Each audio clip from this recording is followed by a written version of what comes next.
To sew intersecting seams, the book gives you two methods. Method one, we definitely want to match our seams. So I have my self bodice, I'm sewing to a suede lining. I'm going to sew it around the neck, so I'll get right sides together.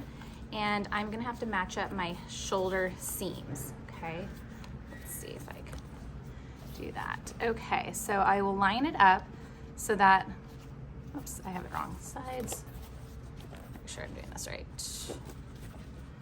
Right sides together. Here we go. Okay, so lining to the facing, or to the self. Okay, there we go. Here is my shoulder seam. So you want to line up the shoulder seams. And in the book, she has the seams pressed open.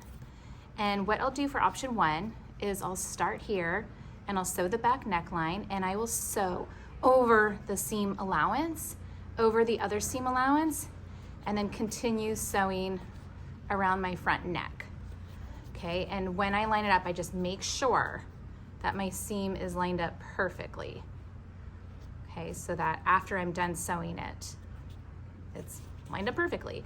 Option two is to leave the seam allowances free, so not to sew over them. So what I would do then is still line it up, but I would move my seam allowances to the side. I'll start here and I'll sew and I'll stop right here and backstitch.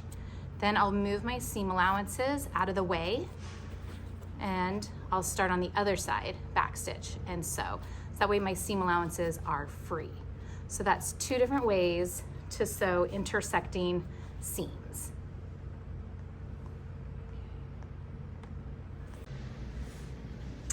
Okay, this is the option one with this stitch down seam allowance, aligning the two intersecting seams.